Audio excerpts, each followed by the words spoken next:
Hey everybody, I hope you guys are having a great day. How's your weekend been? How was Labor Day, everybody? Tell me in the comments below. So folks, let's now go over the very important stimulus check news that I want everyone to know.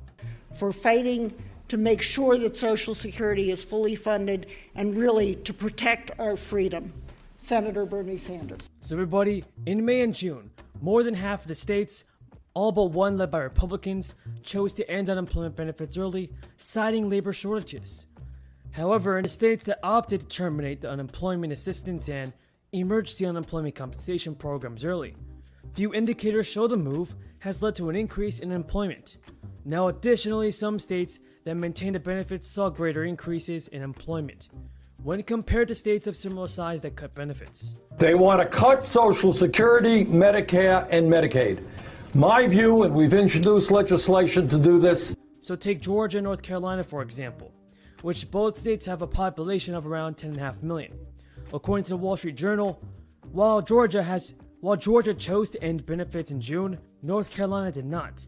The state experienced a job growth rate of 2.2% compared to the 2.8% increase seen in Georgia.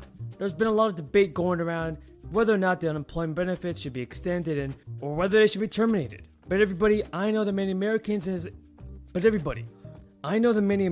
in this country are still suffering due to the crisis, and there are many people that still are in need of financial assistance.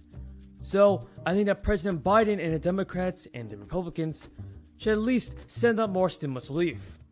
If you guys agree, leave your thoughts in the comments below and leave a comment down below saying I agree. Still struggle with health care bills. Our job is to improve Medicare, not to cut it.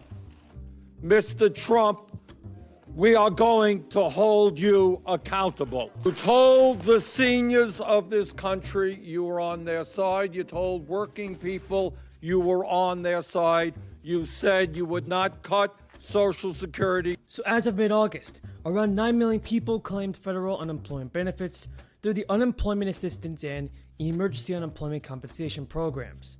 All states capped the number of weeks benefits can be claimed. So the emergency unemployment compensation program was established to provide additional benefit coverage after state limits had been expended. These programs have now ended, leaving many wondering if extensions are possible in their states. The actions of the Republicans in the House to turn their dream of ending Medicare into a nightmare for the American people. And when they do so, they say, well, it's not going to cost the current seniors anything. No, current seniors will pay more. So there seems to be little interest on Capitol Hill to extend the programs at the federal level. The Biden administration has encouraged states experiencing high levels of unemployment to use emergency funds from the American Rescue Plan to provide benefits to those still out of work. States have their own reasons for not offering extensions. Some states like Arkansas have stated that they will not extend unemployment benefits as they have seen increases or decreases in the unemployment rate. Sitting at 4.5%, the state would be remiss in recognizing that while lower than the national average, the rate is still 4 percentage points higher than the figure recorded in August of 2019. In the state of Oregon, representatives told CNBC that they would be unable to provide an extension as the funds from the American Rescue Plan have already been earmarked for other priorities. The U.S. economy is built upon high levels of consumer spending. So when people spend money, the economy does well. When spending slows, the economy slows right there with it. Will the economy take full recovery, everybody, with President Biden in office? Tell me in the comments below. So the most recent household poll survey conducted between 4th and 16th of August by the U.S. Census Bureau found that nearly a quarter of renters reported that they were not all confident or only slightly confident. Respond to your needs. You're going to call up, you're going to wait forever, you're going to say, who needs it? These people can't do their work. And people don't know that the Social Security Administration is understaffed and underfunded. So what is our job? And I want you all to know this. We are very conscious, Bob Casey, Elizabeth Warren, I, many others, that they will be able to pay next month's rent. Around 11% of households, 1 in 10 actually, making under $25,000 a year, were not confident in their ability to pay rent next month. To support Americans on the verge of eviction, the Biden administration established a more targeted eviction moratorium to impact families, that is. And rather than a general moratorium, the new order enacted banned evictions in specific areas of the country, where cases are rapidly increasing, which likely would be exacerbated by mass evictions. Now, a few days later, the Supreme Court ruled the moratorium unconstitutional, leaving millions of households vulnerable. The three more liberal justices dissented with the remaining 6 votings on the side of the Alabama Realtors Association to overturn the ban on evictions. This decision came as more than 9 million Americans were scheduled to lose their unemployment benefits, which for many were the difference between keeping a roof over their heads or being kicked to the curb. For the small landlords, Congress appropriated $46 billion in rental assistance for states to support landlords and tenants. Notably, by late August, little of this money has been distributed. The government's failure to distribute these funds is not the fault of tenants. The inaction represents a policy failure for which some of the most vulnerable children and families will pay the price when they are evicted from their homes. This is not the first time the unemployment benefits have expired.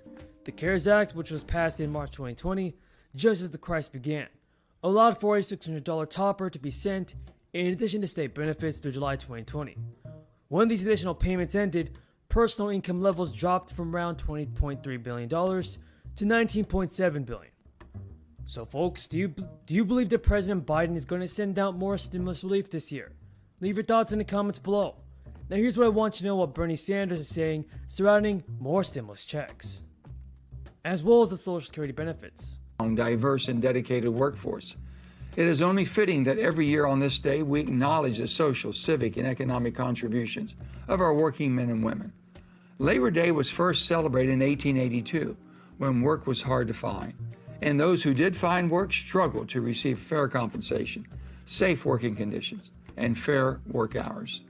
Since that time, we have come a long way as a state and as a nation on behalf of our workforce and working families. But there is always more to achieve. The best way to invest in the future of our state and nation is to invest in our current workforce and in our youth, and to provide opportunities for all who want to work to do so with success and in the best environments that we can provide. We must continue to instill a strong work ethic in our youth and inspire them to excel, to pursue the higher education or training needed to land good jobs and to keep their talents within our beautiful state of West Virginia. There is nothing more honorable or rewarding than working hard to provide for your loved ones. As your former governor and now as your United States Senator, I am continuing to do my part to ensure our workforce has safe conditions, good wages, and opportunities to create a strong future right here in the Mountain State.